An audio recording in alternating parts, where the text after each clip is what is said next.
নগরীর ২৬ নম্বর ওয়ার্ডের বাসিন্দা আলামিন তরফদার প্রচণ্ড ব্যথা আর জ্বর নিয়ে গত ৬ দিন ধরে ভর্তি রয়েছেন খুলনা মেডিকেল কলেজ হাসপাতালে। রোগীর চাপের কারণে দুদিন মেঝেতে থাকার পর পেয়েছেন শয্যা। বিভাগের ১০ জেলার মধ্যে সবচেয়ে বেশি আক্রান্ত খুলনাতে। চলতি বছরের শুরু থেকে এ পর্যন্ত ১৫০০-এর বেশি মানুষ আক্রান্ত হয়েছেন। ১৩ জনের মৃত্যুর খবর পাওয়া গেছে। সরকারি হাসপাতালের পাশাপাশি অনেকেই চিকিৎসা নিচ্ছেন বেসরকারি হাসপাতালে। মশক নিধনে সিটি কর্পোরেশনকে আরও কঠোর অবস্থানে যেতে হবে বলে মনে করছেন রোগীর স্বজনরা। খুলনার ডেঙ্গুর পরিস্থিতি অনেক বেশি ভয়াবহ।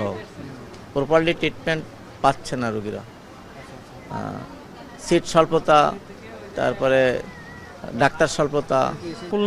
খুলনা মেসেজ ছিল, সেখান থেকে ডেঙ্গু হয়েছে।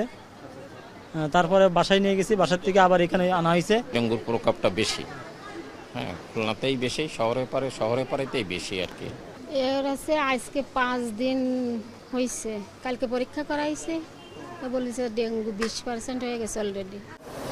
ডেঙ্গুতে আক্রান্ত বেশিরভাগ রোগীরা চিকিৎসা নিচ্ছেন খুলনা মেডিকেল কলেজ হাসপাতালে। বর্তমানে ১৪২ জন ডেঙ্গু রোগী ভর্তি রয়েছেন। রোগীর তুলনায় শয্যার কমতি থাকায় প্রতিটি মেডিসিন ওয়ার্ডে করা হয়েছে ডেঙ্গু কর্নার। এই মুহূর্তে আমার হাসপাতালে কিন্তু ২১২৯ জন রোগী ভর্তি আছে, whereas it is 500 bedded hospital. এই বছরে আমার হাসপাতালে ১০১৭ জন ডেঙ্গু রোগী ভর্তি ছিল। এর মধ্যে ৮৬২ জন সুস্থ হয়ে ফিরে গেছে ছাড়পত্র নিয়ে। ১৩ জন টোটাল রোগী মারা গেছে, আর এখন ১৪২ জন আমার হাসপাতালে ভর্তি আছে। আক্রান্তের পরিমাণের উপর ভিত্তি করে নগরীর ৪টি ওয়ার্ডকে রেড জোন হিসাবে ঘোষণা করা হয়েছে।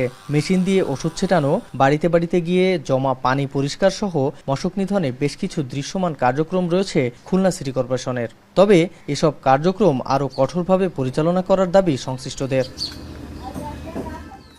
রামিম চৌধুরী, এখন খুলনা।